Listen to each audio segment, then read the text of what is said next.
Hello, my darlings, and welcome back to Radio Wasteland. Tonight's guests are Kara and I. This is one of those experimental shows that probably just shouldn't be done. What Kara and I are going to do is we're going to discuss the state of the world today, this world of we're murder hornets. We're going to swerve wildly out of our lane. Right, world of murder hornets and conspiratory presidents and so on and so forth. Because maybe a lot of you don't know, but Kara is a lot younger than I am. You're still 25? I'm 27. You're still I was 25. I was 25 when we started doing this show 3 years ago. Yeah, okay, all right. Look at you all grown up. And I'm 40-something, maybe 45, maybe 44. I don't know. Okay, well, if you don't know your age either, I feel better. No, I don't. But I have more of an excuse. Everyone's a lot of years. Can't keep track after a certain point.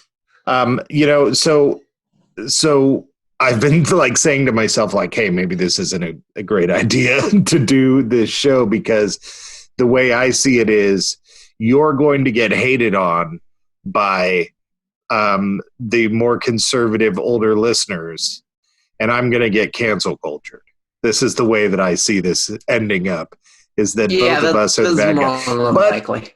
On the flip side, it does make both of us the good guy to the other side. So maybe that works. And honestly, I think the listeners already, I'm what do they call it? In professional wrestling, the heel or something, that's, I feel like that's basically my function on the show already, because I'm a crazy communist, and our listeners are centrist. Ish, maybe. I don't really know. Probably not. Yeah, probably not as left-wing as I am. You're right. So, okay, and to be fair, I'm going to answer any one of the questions that you answer as well. I'm not. Yeah. Okay. That sounds good. But okay, so first off, Kara, what political box would you put yourself into? I'd call myself a socialist. You'd call yourself a straight up socialist? Yes, I would. But worth noting, I'm sort of sitting here standing in for the youngins today. That's not where the youngins today are. I'm considerably to the left of that. I would say in people who are my age and who are also LGBT, there's a very good chance that they are straight up socialists like I am. But people who are not LGBT but who are my age probably do not think the way I do on a lot of the stuff we're going to be talking about. All right, so just to make it clear to the audience, are you a capitalist? No. You're completely a socialist. There is no capitalism. Yeah. I feel like a lot of social democrats call themselves socialists, but that's not where I'd put myself. Although, honestly, like social democracy, what's practiced in Finland, Denmark, et cetera, that's a form of capitalism. It's basically just heavily regulated capitalism. Now, personally, I don't think that is too bad, but I still wouldn't call myself a social democrat. I would call myself a socialist, because I would prefer a system that had no private property whatsoever. So what's the difference between a socialist and a communist? Branding. Just branding. So you're a Democrat. I'm basically, communist. Yeah. Well, yeah. I mean, you believe in democracy. Yes, I do. The democratic is a key point there, and I probably should have brought that up. I'm not a fan of totalitarian states, whether they're left-wing, right-wing, whatever. I think totalitarianism is bad. Just to break apart the word, and this irritates me a lot of the time when people talk about communists, they're all, commie this, commie that. There has never been a large country on this planet that was an actual communism. China, Russia, these countries are not communisms. Yeah. I feel like it's a little more complicated, though, because Vietnam right now, I would say, is about as socialist as you can be while still existing in a global capitalist economy. They export stuff, they trade, because literally have to, but they're basically a socialist country, and I think are a decent example of what a socialist country is or should look like. Then why don't you get out of our country and just go to Vietnam already? Well, because I don't speak the language, and because it's much poorer. Like, ideally, I would like to live in a country that is as rich as the U.S., but is also socialist. Like, there's no question their standard of living is lower on a lot of things, because, no surprise, they're a much poorer country than we are. And I don't think they're a poorer country because they're socialist. I think they were a poorer country because they were colonized for hundreds of years and then torn by war for many more years. And, sure. Yeah.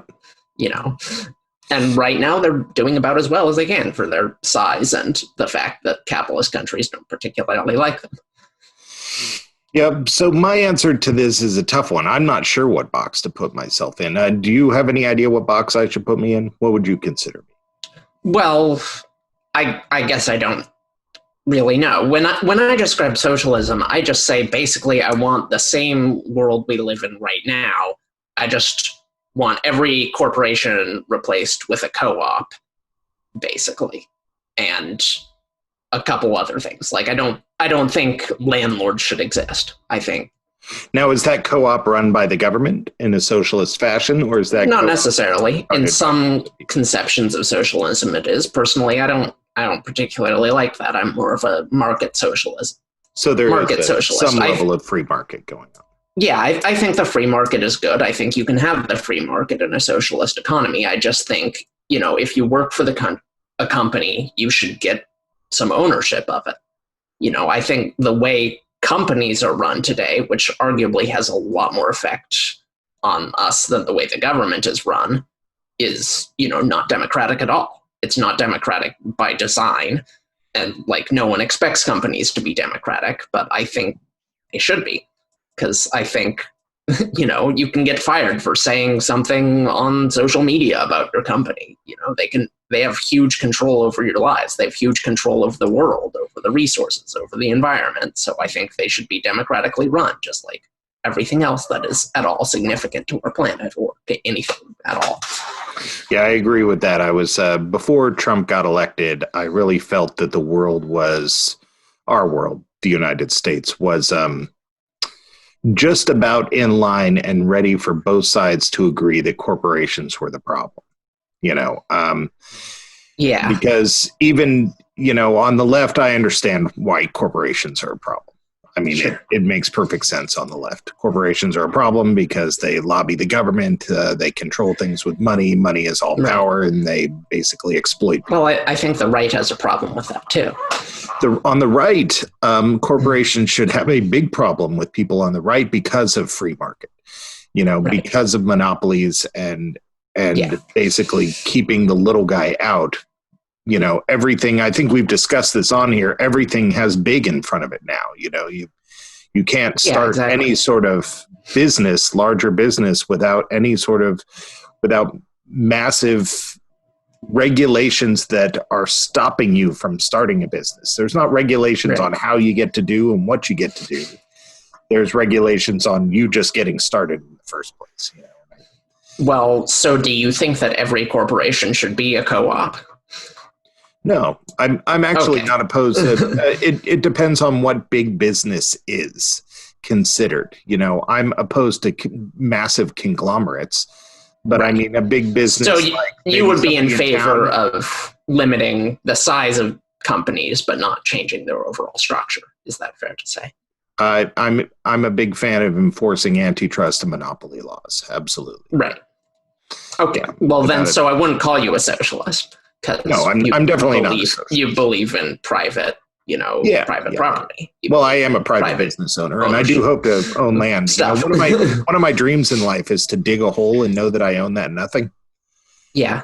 Well, private property, I don't have a problem. In socialist theory, which is not the way people use the actual words, there's a distinguishment between private property and personal property. Basically, personal property is what you're using, right? If you have a toothbrush, if it's in your house, if you live in a house, you own the house, you own the toothbrush, you own everything in it. But if for instance, you own this house and you own another house that you're charging rent on, in a system with no private property, you can't own that. You can't own anything you're not using, basically.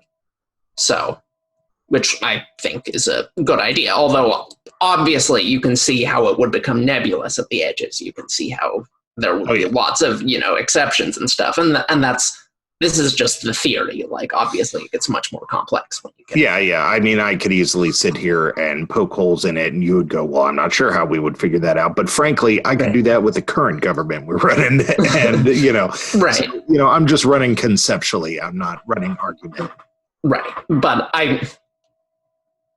But so, yeah, those are sort of the key tenets of socialism. And it sounds like that's not really where you are. That sounds like you're more keep stuff the same, just don't be so darn corrupt about it. Is that fair to say? Yeah. Well, I think a better world starts with not being so darn corrupt about it. Right.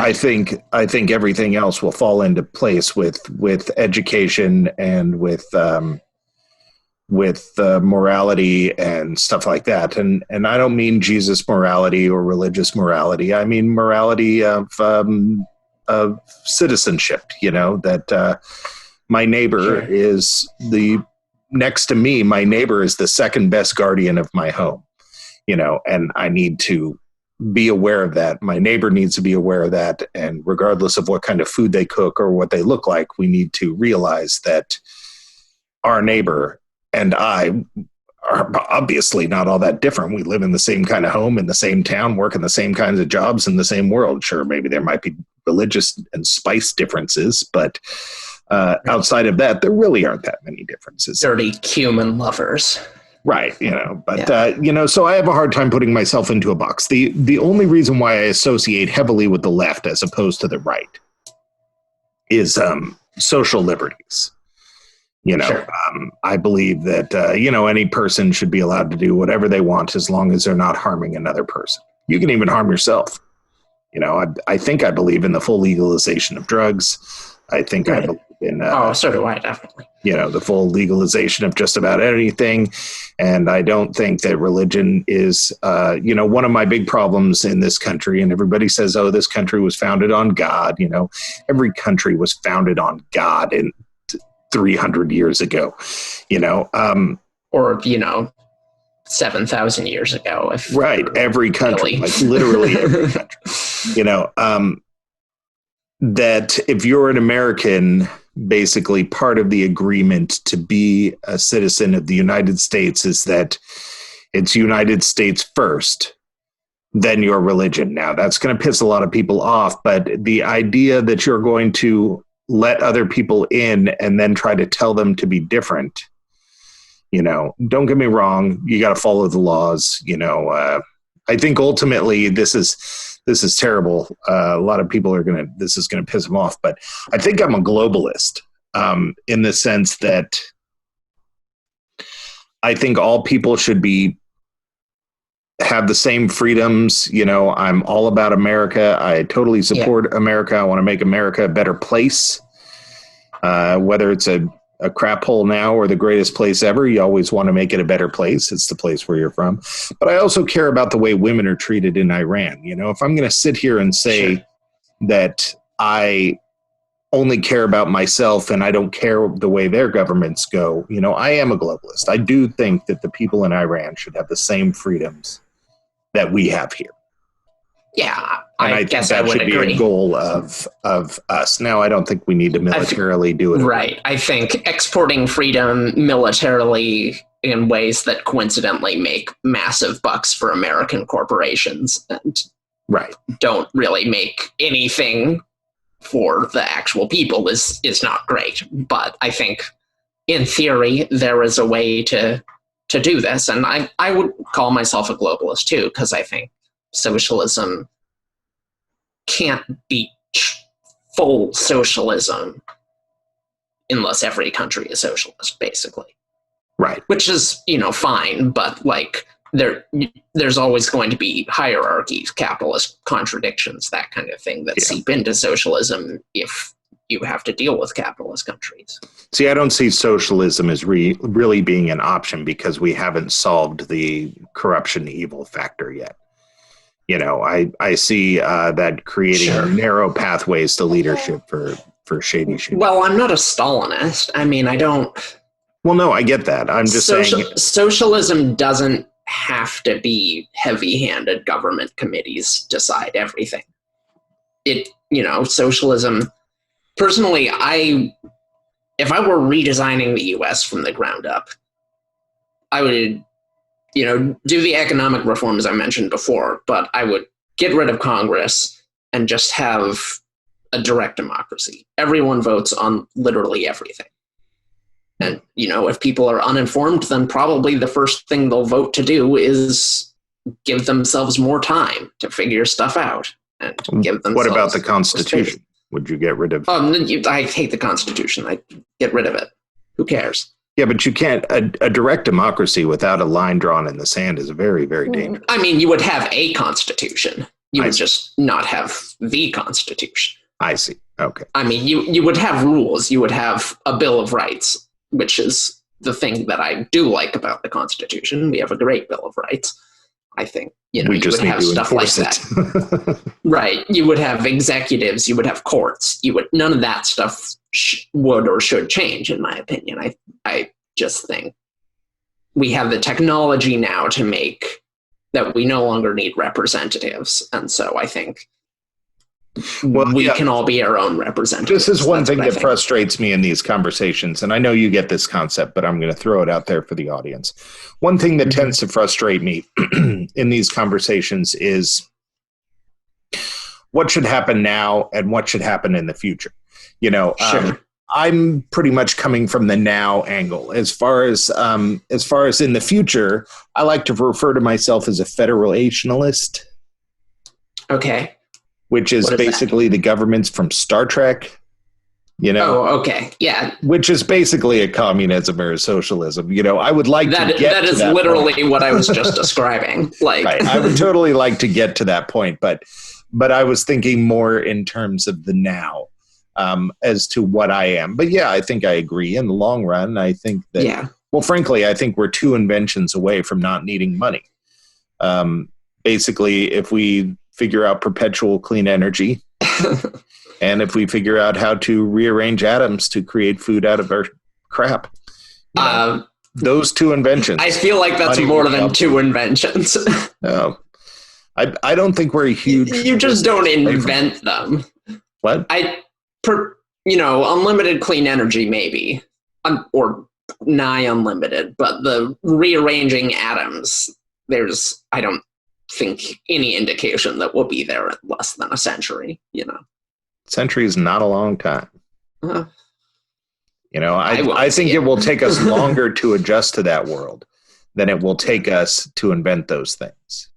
Maybe. Because look at this. About 3 years ago, maybe more like 6 years ago, the world was talking about how we might need to cut the work week down to 4 days. And the reason why was inventions were destroying jobs and robots were able to feed people. And people go, there ain't no robots feeding people. Yes, they are. They are milking your cows. They are threshing your fields. Yeah. They are doing your stuff, and they were talking about doing that. And then all of a sudden the world said, no, that would take our money, and then they squashed the concept. But it was a serious concept there for a while. I don't think of socialism, though, as something that is unfeasible right now. I think of it as something that is maybe politically impossible right now, but it is something that I think could work if people got behind it, basically. And as I said, I believe in democracy. I don't ever want a situation in the United States where you have like the Bolsheviks overthrowing the government and telling everyone you must be socialist now. Right. If the United States goes socialist, I want it to be because a majority of people decided that that's what they wanted, Right. And obviously we're not there yet. I think socialists like myself have to do a lot of rebranding. to Right. get it is working its way that way, though.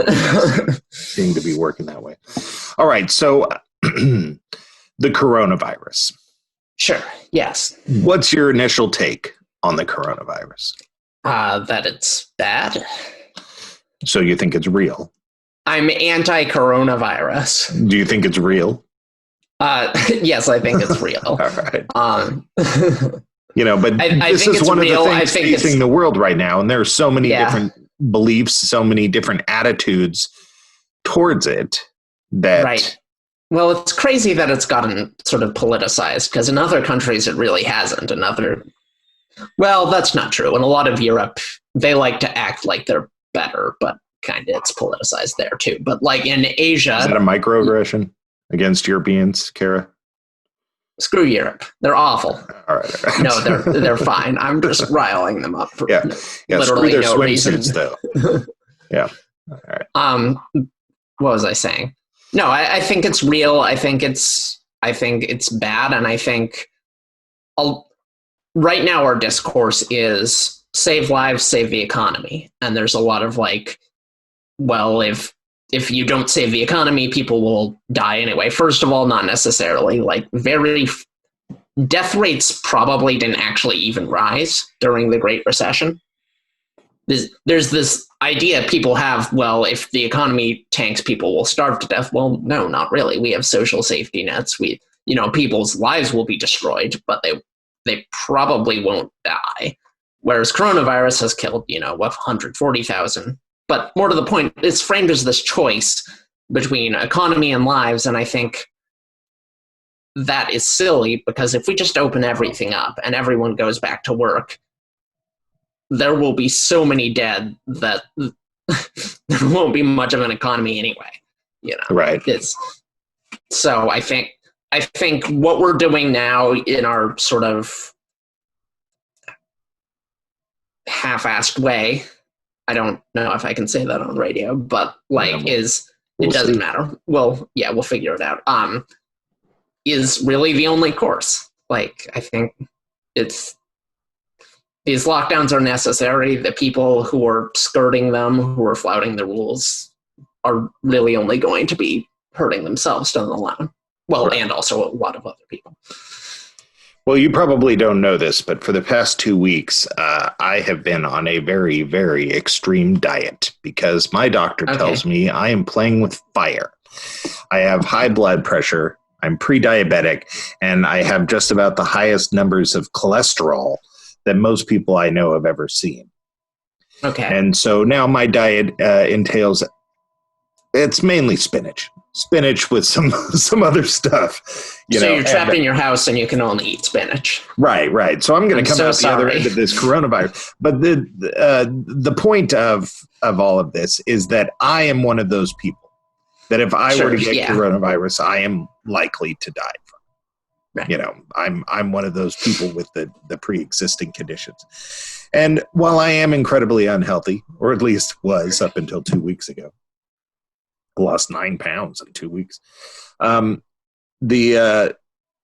am not shockingly any worse than a lot of Americans, absolutely. I think that the big issue with coronavirus is that none of us feel any civic duty. We don't feel a civic duty to our towns, to our states, to our countries. Sure, we're willing to talk crap. I moved up here to Oregon. Man, Oregonians hate Californians. They just hate them. And apparently that's the case through a lot of states because Californians are moving there with all their money and blowing stuff up. I don't remember having that much money to ruin the Oregon economy, but apparently maybe some people do. But there is no... There's that private... And I'm not talking about Oregon specifically right now, but there is no camaraderie between people. People are really willing to hate. They're really willing to point out what they don't like. I'd like to think that there's a bunch of silent masses who are loving and supportive. Yeah. But the squeaky wheel gets the grease, it's... Honestly, I don't feel like you can... Our society is structured on every level to encourage competition. Our society is an every man for themselves ideal down to the very core. And, people are raised in that culture. And right now, I really don't blame people who are, refusing to wear masks just because, they're willing to let other people die in order to not mildly inconvenience themselves. Because this was predictable. Those people are victims of the system that made them think that way. And you can't just expect them to be other than what they are suddenly. Where I put the blame for pretty much everything on coronavirus, apart from the fact that it was always going to be awful because it's just a bad thing, is basically on the government for doing nothing. I think the government needed to say, this is a new situation. Here are the new rules. We're paying you all to stay home. Things are going to work differently until this virus is over. But they did not want to do that. They didn't want to take it seriously. And there's no free market solution to coronavirus. You can't laissez-faire your way out of this. The government needed to step up, and they did. So that's where I put the blame. Right. That was one of my sad realizations. So, my day job is doing SEO and writing content and stuff like that. And one of the rules on the internet is that you're not supposed to write above an 8th grade level so that you can appeal to everybody. Sure. And, my wife and I were talking about how she said that, she's really irritated that everybody's hating on Fauci, going well, he lied and he didn't know and he told us all this stuff and he didn't know. And she's just all, novel is right in the name. Why didn't they just call it new or unknown so that when he tried to answer questions, people knew that he was answering about something unknown? She felt that the use of the word novel alienated a lot of people's understanding of what the doctors were trying to tell us. To be fair, I don't think a lot of people know that that's actually what it's called. I think they think it's called coronavirus. Well, yeah, so's the common cold. It's a coronavirus. Right, yeah. But I don't think anything we've said, though, just now would probably be controversial to anyone except the people who turned us off as soon as I said socialist in the last segment. I think everyone who's still listening is on board, Well, thank you both. I think it's sticking around. It's very much the only people for whom any of this is a problem is essentially the ultra far right, who do not believe anything. I'm hoping to put it out there so that they can understand, and maybe we can understand too. Because I don't think they will ever change their minds. Why do you think a lot of people? Why do you think a lot of people don't believe in the coronavirus? I think because, well, for a couple of reasons. I think if Trump had said this is a serious problem, this is a big deal. Actually, no, it really is just one reason. I think it's because Trump downplayed it initially, and they are in a cult. And he is their cult leader. You really think that? I think if Trump had taken it seriously, then so his supporters would be also. There would be no anti-maskers. There would be no movement along that line. You would still have a few hardcore types like the anti-vaxxers and stuff who, are pro-infectious disease, I guess. But and they would have always been a problem, but there aren't really that many of them. I think the bulk of the people we're having problems with now are people who just believe Trump always, no matter what he says. And he didn't take it seriously, so they won't either. Okay, well, he is the president. He is the leader of this country. Okay. So can you understand why people would think that? Can they? Yeah, but these are the same people who hated Obama. Hated him with every fiber of their being. These people aren't well, he's my president and he says this. They don't respect the office of the president. They respect Trump because he's their guy. Yeah. He tells it like it is, though. Right. They like Trump because they've supported him this far. They like Trump for a lot of reasons. But the point is, if anyone who's still on the Trump train now will never get off. So you think they have Stockholm syndrome? Yeah, they're in a cult, like I said. I think this is actually a textbook cult. It's just really big. Okay. Well, let's try this one. What's your take on cancel culture? Cancel culture. Well, I'm of a couple minds about this. Yeah.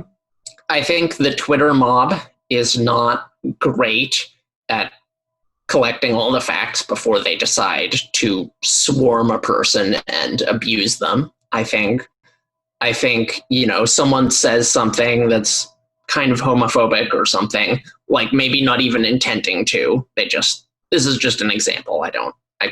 There's no real life thing connected to this. Maybe they're not even intending to, but they word something badly. Someone says, hey, that was homophobic. It gets, other people hear about it third hand. They hear, oh, did you hear that this person is a homophobe? And then suddenly all these people on Twitter murder them for being a homophobe. Even though they're not a homophobe, they just said something that they didn't think through, which we all do because we all come to every minority group with bad assumptions just because of the culture we live in. It's stuff you have to unlearn, and it's a messy process. Right. So on that level, I think that's a huge problem, and I think it's not necessarily cancel culture, but Twitter being garbage. But on the other hand, a lot of the people who, I think the Twitter mob does actually get it right most of the time. And I think a lot of the people who are complaining about cancel culture right now, these are some of the wealthiest and most influential people in the world.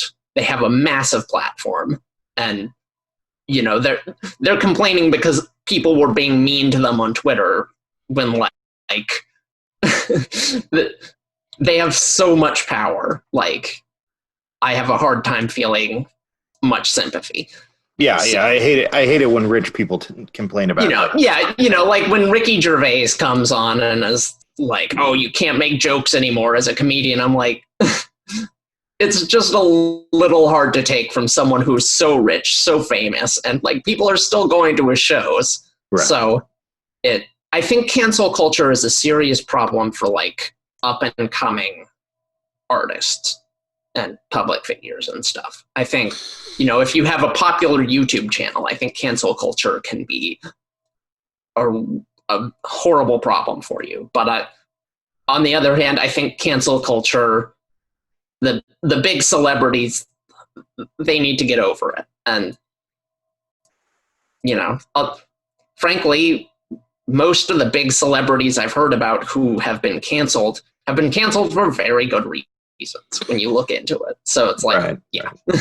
I've had a problem with cancel culture because as a child of the 90s, I'm not a child of the 90s, but I went to high school 1990 to 94, or at least I should have. And and through the 90s, there was this head-on mockery of racism was one way that, and sexism and homophobia was one way that society faced these things head on. And a lot of people were mocking it by using it. And I know that is confusing to people in this day. No, I get it. It's sarcasm. And I think a lot of people in my age bracket had to either reprogram or go to the other side. And I found myself having to reprogram. I mean, surely you've heard me say an offensive thing or two, Yeah, nothing springs to mind, but I'm sure I have. I have an offensive sense of humor, and I think it's my my 90s-ness. And I think we have a lot of 40-somethings in this country, and I think a lot of them are going to the other side because they aren't willing to change. They're so offended by being called the bad guy that they figure I might as well become the bad guy. Right. Well, there's also sort of a thing where, the alt-right, them, the Nazis who live on the internet, like one of the big tactics they use to recruit is, and this is generally something they do with like 13-year-old boys who are edgy and not very bright yet, is sort of spread racist jokes and stuff in their spaces and then get these people who don't know any better to bring these same jokes into other spaces where they are, horribly berated for what they've said, because usually it's awful. And then they are driven even further into the Nazi web. This is a deliberate tactic. And I think the left does need to be more understanding of, like, the guy saying this racist joke is probably 13, For sure. That we, there's a grace period a little bit. Well, even beyond that, it's so hard to tell the difference.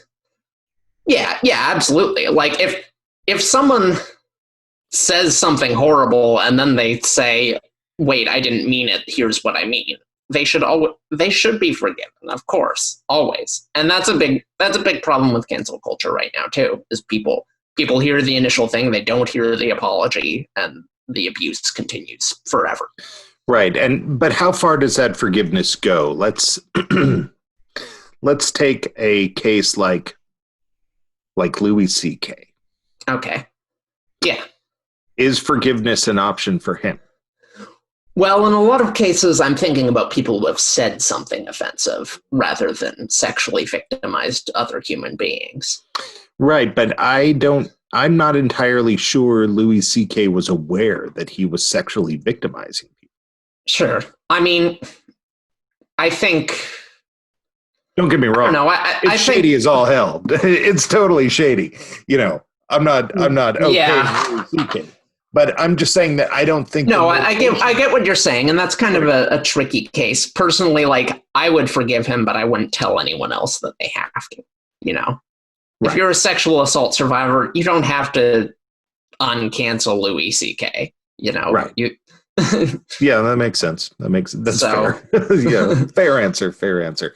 What about, like, forced diversity? So I'm online the other day, and one of the comic book guys I follow ends up, he got in some sort of fight online, or not a fight. He said something, and something called Comicsgate was coming after him. Apparently, Comicsgate is people who are upset about forced diversity in comic books, with all the heroes getting changed to black or Latino or women, and retiring old characters, bringing in new ones, and they feel that forced diversity is ruining comic books. This is why I'm on the topic. Now, it's happening everywhere, arguably. Yeah, unlike with cancel culture, I don't think those people have a point. I think people are very used to seeing white people, men, straight people, and they're seeing some minorities on the screen. They're seeing some minorities in their comic book for the first time, and they're freaking out. Right. But it's literally, this hurts no one, and it's not like it leads to worse stories. Like, they're saying it is, but it really objectively doesn't. And like these, I don't know, maybe you identify with the story less because it is not, the 900th thing about a straight white guy who is similar to you. Maybe, you feel uncomfortable having to read about people with different experiences, but like, push through that discomfort. Right. That's part of being alive, and we've had a forced lack of diversity for all of history. Well, what do you think the fear is? I mean, if everybody's not a card-carrying racist. I think they are. Well, not card-carrying, but I think this is a debate that stems entirely from unconscious prejudice. I think there's no real debate here. I think it's basically a lot of people who really don't understand that they have prejudiced views inside them, and it makes them uncomfortable. Yeah, and they need to fix themselves. The problem is not comics. The problem is them. This is what I would say. So you think that the underlying issue with anybody having an issue with their things being changed or is racism, sexism, whatever. Yes, I'm making that blanket statement. Yeah, that's fine. The only issue. What do you think? Well, the only issue that I've ever had is that I am a 45-year-old white guy. Sure. So at best on television, I tend to, I get portrayed a lot. Not at best, of course. At best, I mean, I understand we're the mainstream. But more and more, I'm getting portrayed on television as being a stupid oaf. Okay. But what about things like John Wick, as a racist child molester? Yeah, no, that's I understood that at first, and I get mistaken for that a lot. But for John Wick on the streets. No, that's what I mean. No, that's I get what I mean, though. I precursor to. There's a lot of people who are your age, who are your demographic group, who are, they're super hot because it's TV or movies or whatever. They're not like you and me, but neither is the very scarce lesbian representation I see on screen. Right. Yeah. It just hurts my feelings to see it happen, and it creates a sort of fear and a feeling in me. I'm not justifying it. No, I'm not I justifying any of it. I'm just explaining the feeling. The feeling. Well, I think there's nothing wrong with the feeling. I think people are looking outward when they should be looking inward. And I think you're handling this in a mature way. I think not everyone is. Well, what about a world that makes like jokes about the way white people are? I think that's generally fine until we reach a point where white people legitimately don't have it any better than anyone else. So you're allowed to make fun of a and at race that point, the if jokes they're in become charge. Bad. Yes. You are allowed to make fun of anyone who's in charge. Always speak truth. For their race. Yes. I think so. Yes. I think that is. I think one can overindulge. I think, there's nothing necessarily laudable about that. But I think, for instance, black people have blown off steam by saying, white people are like this for a long time. And you know what? We have it coming, right? Considering everything we've done to them, we can take a little bit of ribbing. Now, if I grew the up absolute least we can do. If I grew up and lived in Atlanta my whole life, could I be going around saying black people be like this?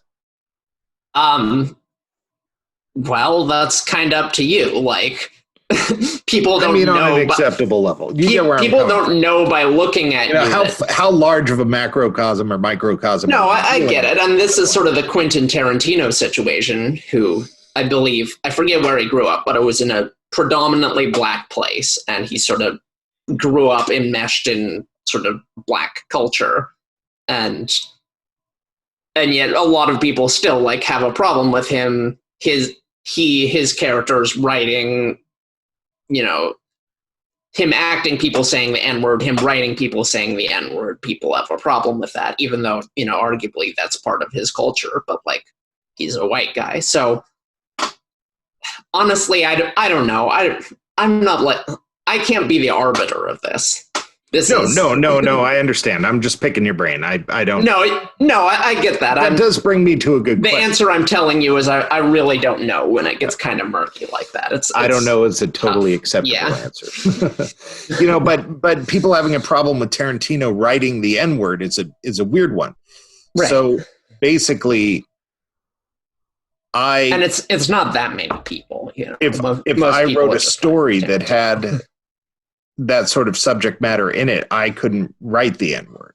It creates this weird, like Mark Twain. Was he allowed to write the N-word? He was obviously a white dude, did all right for himself. I think this moves into sort of the topic of cultural appropriation, which is something that's gotten really bastardized, I think, by white allies who don't even understand what the issue was originally. Right. So there's a lot of white appropriation. There's a sort of mainstream thought. You can't write about other races. You can't, or sexualities or whatever. You can't discuss their issues. You can't be involved at all if that's not you. And that is never what the people who originated the idea of cultural appropriation were saying. Mm-hmm. What they were saying is stuff like, I'm a Native American. I make these blankets. I make these designs. They belong to my people. They've been sacred for all these centuries. No one buys my blankets because they get the same designs from a big corporation run by white people. Right. At its very inception, cultural appropriation was basically an argument about intellectual property and the fact that people, and an argument about money, more to the point. They don't have a problem with the fact that this corporation is selling these things. They have a problem with the fact that because these corporations are selling these things, they do not get what is due to them. Right. So this is originally what it is. And it's really gotten turned into a conversation about, you can only do things that are allowed to your specific race. And that's stupid. That's never what was meant. White people, wear your dreadlocks. It's fine. But there are a lot of spaces like where black people are not allowed to wear dreadlocks, where black people are not allowed to wear their hair, the way it is. And in those same spaces, white people are. Like that has been a thing in a lot of companies, sort of things. And that's another thing people were complaining about. The issue is not the white person with the dreadlocks. The issue is the double standard. The issue is, people of color not getting what is owed to them for their stuff. Well, I wish more people understood that, because yes. If you went back to 4000 BC, I can guarantee you just about every white dude had dreadlocks. Really? So it is in their culture too. Not a lot of hairbrushes 4000 BC. Okay, 4000 BC, yeah. We've been Viking human beings on this planet in our general form for conservatively 150,000 years, Yeah. There's a lot of I feel once you get into Mesopotamian stuff, there's definitely a fair amount of grooming that happens. Yeah, but you're looking at the royalty, man. The common people bathed, they groomed. No, they did. They actually did. People have this idea that the poor were dirty, unwashed peasants. It's actually not the case. But that's a whole separate topic. All right. Okay, so what about these riots/protests? Riots/protests. Well, that's a hard one. I'm of a couple minds about this. First of all, the Housing Act of 1968. One of the most significant pieces technical now. One of the most significant pieces of civil rights legislation ever after the Voting Rights Act of 1964 was pushed through Congress like 2 weeks after MLK's death because of the intense rioting that happened. Congress was like, we have to throw these people a bone. So it is definitely historically fair to say if people had not rioted then, we would not have gotten this incredibly important piece of legislation, or at least we wouldn't have gotten it then. We wouldn't have got it. Might have been watered down. Who knows?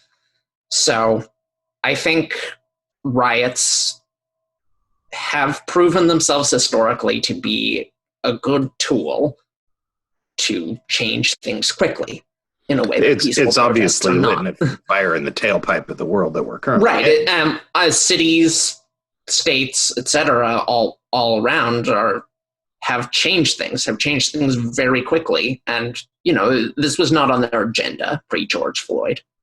They were not always planning to make police brutality an issue that required the expenditure of some of their political capital in 2020. This is the case because of the rioters and protesters. Right. Now, I think it would be nice if peaceful protests could make the news the same way that riots did. But they don't. No, it isn't, because people, really, if people feel no sense of pressure, if people don't feel like something has to change, then what is the point of a demonstration? What is the point of a protest if it puts no pressure on anyone? At the end of the day, you have to hurt someone to get their change. Yeah. Right. Yeah, I was watching something by Trevor Noah, and he was basically saying that protests aren't meant to make anybody feel comfortable. They're meant to make people feel uncomfortable. It's the exact opposite. It's like, we're uncomfortable. We are going to make you uncomfortable until you solve the problem. Because we can't solve the problem because we are disenfranchised. Now, do you think this level of protesting and rioting would be going on if everybody was back at work? No. I think that is one of the horrible things about our ultra-capitalist system in our country is that it prevents people from standing up for their rights because they're just too exhausted. Oh, yeah. I agree. I think COVID, because, you know, there have been protests in the past on the same exact topic. Think about Trayvon Martin. Over and over. Yeah, I agree. Yeah, but the reason it's different now, I think, is because people can, you know, people have been protesting in Portland for 50 days.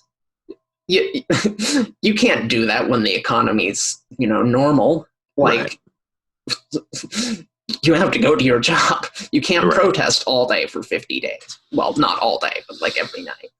So it's created an opportunity for change, and I would optimistically hope that this would also spur a conversation about, you know, a 4-day work week, about cutting back and allowing people more time. But realistically, the people in power will take the exact opposite takeaway, which is that once this COVID thing is over, we need to squeeze people's free time even more.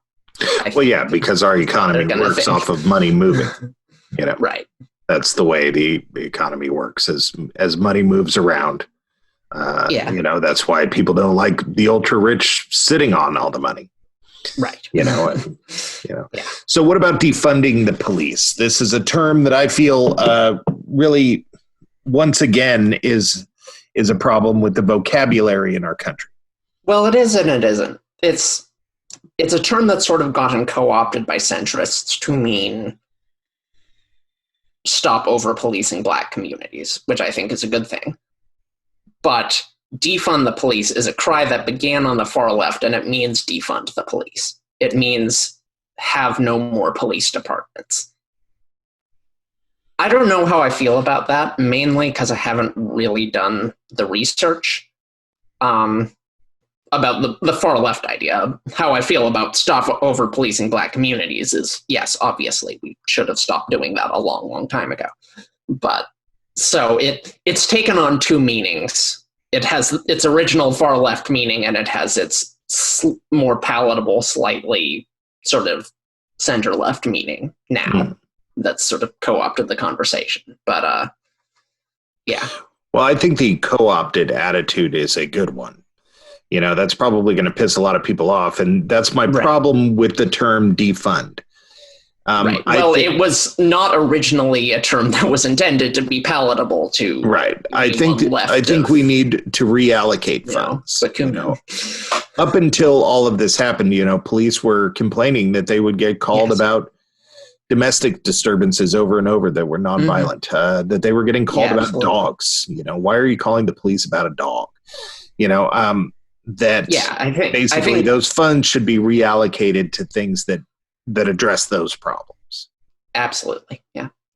You know, and then the militarization of police, you know, that was a weird one that you know, they were militarized after 9/11. Yeah. And then here they are using it in other situations. So should they be militarized? Maybe they should. But they should probably have some limitation on when and where they use it. I think what's happening right now in, you know, Portland and soon to be other cities is, you know, obviously I don't like Trump, but he's a crazy person. Other people put him in power, and the leaders before him failed to anticipate that there might be a crazy person in power. I blame. Did he pass that test with the elephant? Sure. What I put the blame for this Portland situation on George Bush and on Congress. In 2000, many of them Democrats. I blame them for passing the Patriot Act, for creating the Department of Homeland Security, for creating the legal framework for this madness that they should have anticipated could be used by an unfit leader to create an authoritarian nightmare, which is exactly what's happening. So you do feel that we're pushing our way towards some sort of dictatorship. I think unless something changes in the polls that Trump is going to lose in November and that we're going to move back towards the middle. But I hope that whoever comes after Trump, it takes notices from this shoot. We need to put some restrictions on some of this crazy stuff. We need to pare down the Patriot Act. We need to pare down the Department of Homeland Security. We need to make, tighter rules about who you can appoint to be attorney general, who you can fire. We need to codify some of this stuff because I think it's demonstrated the danger, and I think we really need to act on it. Well, the two most famous presidents in United States history are famous for the exact same reason. And that is that when they had absolute power, they gave it up. Sure. Both Washington and Lincoln did this. Right. That's I assumed you meant FDR. No, Washington and Lincoln. Yeah, Washington and Lincoln had absolute power, had the option of taking absolute power, and didn't do it. I mean, Lincoln to the point where he still even held an election during a civil war. Yeah, that's pretty hardcore. So this last one's going to be an interesting one. Well, wait, I want to hear what you think about the protests. How do I feel about the protests? Yeah. I feel that they're a necessary symptom to a problem. Do I think that there's a lot of crappy people out there taking advantage of the situation? I absolutely do. But I think more good than harm is coming from the situation, although that's not necessarily a great argument for something to be okay because, I think the ends justify the means is a scary attitude to live by. Sure. But no, I think protests are a part of American life and should be and always should have been and should continue to be. Now, we do live in a world where again, there's not a lot of citizenship or civility to the point where there are a lot of people running outside of these lines and a lot of people watching it and not doing anything about it, either due to fear for their own safety or apathy. There are also quite a bit of people doing things about it. My family had an interesting, eye-opening thing during the protests. If you watch the news, everybody says the news, the left and the right, or CNN's leftist and Fox is rightist. And I don't believe either of those are the case. I believe both of them are sensationalists and they know who their market is. Yeah. So they pander to their market with they're sensationalism. corporatist.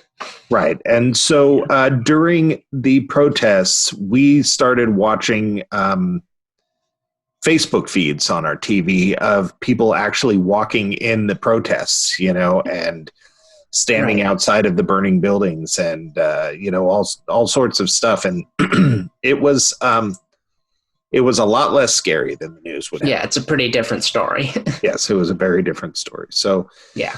So, I'm 70-30, 70% protest and 30% against rioting. And that might just be a necessary evil to the situation. I don't know. Yeah. I feel like rioting, there's only certain issues where I feel like rioting is like allowable to change things, to take it to that level. I think it's perfectly justifiable here because like blacks have been disproportionately killed for, many, many decades, a long time, and no one is doing anything about it. 100%. So I think, yeah, I mean, I think there were other problems that probably took the forefront for a lot of those years, but yeah, so I think in this situation, the issue was violence. The violence was the people who perpetrated it originally were the police. And so I think it is allowable to meet that with some level of violence. But I think most people would say that if somebody's going to kill your child should fight back. Sure, yeah. So I think violence is allowable in protests when what is at issue is violence. I think, but that doesn't apply to every issue, right? Yeah, I think in a roundabout way it is self-defense. But if you're talking about, like these people who were protesting because they didn't want to wear masks. No violence has been done to these people. Therefore, if their protests have turned violent, which they didn't, that would not have been justified, in my view. They sure came armed, though. They did, yeah. And, whatever. I guess I think they looked kind of dumb, but that is probably mainly because of how I feel about their position. Right. So, Okay, so my final topic is a weird one and probably the most touchy one. Maybe not the most touchy, but the most, whatever. Reparations. Oh, yeah, we were talking about this. Yeah, we've talked about reparations. Mm-hmm. What's your take on reparations? I think any form of, whether you have like hardcore reparations where you're saying, we're gonna tax white people and give a stipend to black people, whether you're doing that or whether you're just having sort of affirmative action, whether you're funding better housing, whether you're funding, more opportunities, whether you're giving grants to people, whether you're doing it in a blatant way or a subtle way, any progress on the issue of civil rights, and I'm using black people as an example, but obviously there are lots of groups, has to be reparations at some level. Otherwise, it's just lip service. If there's no money moving around, then no problem is being solved, because the problem at its very root, I think, is generational wealth disparities that were created by, things in the past that have not been addressed. So I think hardcore reparations, obviously that's very politically unpalatable, but I think... And when you say hardcore, just to clarify for the audience, I think she means when she says hardcore reparations, she means directly taking money from one group and giving it to the other. Yes, I think that's maybe not the best idea because it's, so unpalatable. But it's a bad idea in practice, not in principle. I think any solution to the problem of generational wealth disparity is going to essentially be that, just with extra steps. Well, yeah, no, it's just going to be, because I've had a hard time with reparations because I don't believe in taking money from one to just straight hand across to the other. I don't think that that's a practical thing because I don't think it will solve anything. I think it would solve the problem. I just think it would create other problems. Much bigger problem. Well, we can agree on that. The bigger problem would be in the form of more racist, white supremacists, recruiting, gaining a lot more people. But I mean, it's reparations in the sense that I take one competitive circle with 10 people and put 10 more people in it. Sure. So now we have a competitive circle of 10 people or 20 people. I totally agree with that. I agree that to make sure that, and again, I think a lot of this starts with education. I don't know how the world went to war against education because they think, all these people always have this attitude like, oh man, they're sending my kid to a liberal college and my kid's going to get all brainwashed and become a super liberal. And I'm just all, well, would that happen to you if you had gone there? They're all, no, I'm too smart for that. And I'm all, but your kid's stupid as hell, right? It's like they don't have a lot of confidence in other people, but they sure got a lot of confidence in themselves, I think education in general it is my solution to the world. My reparations problem with diversity around this world, I think I came up with an answer, and I think we need to pay people to move to other parts of the country. Yeah, that could do it. But, where's the money going to come from? Here's the thing. Right. Yeah. And ultimately, that's going, because we have progressive taxation, that's going to come from wealthier people who are mostly white. Eventually it becomes reparations because there is a disparity, and you have to address the disparity. Well, I understand that, but so I would agree. I don't think that the government should be looking at people when they tax them as being black or white. I think we're taking a dollar from everybody.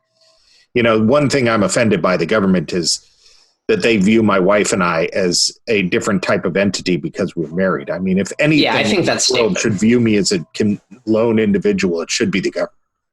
Yeah. I completely agree. I think Although it's also, that I get or lose anything for being married. Like, personally, I think if you have less than $1 million, you should never pay the government anything in federal taxes ever. Like, because most of our country's wealth is people who are millionaires and above, literally 80%. So it's, I don't think there's any justification for ever taxing anyone who's not a millionaire. All right. So you heard it here on Radio Wasteland. The answer is eat the rich. Yes. Yeah. That's your answer. That's my answer to pretty much everything, really. Like, it's a very versatile answer. If I had an answer, my answer would be free, reformatted so that it was highly effective education for everybody from the age of 0 to 18. Yeah. Well, that costs money. And that money, statistically, is going to come from white people. Yes, but smart people, educated people, especially I'm not saying I disagree. World. I'm just saying that's essentially reparations. I'm arguing for the audience is smart, educated people in a technological world make the future. And we can either be a country that imports the future or exports it. And, I think we probably need to it's weird that we're the richest country in the world, yet we have we're way low down on the education system. Yeah. Well, I completely agree. So, all right. Better education. We can all take that away. Yes. All right. You've been listening to Radio Wasteland. If you're offended, write us. Write your congressman. Oh. Yep. Literally attack us in our homes. That's Chauncey and Kara. Welcome to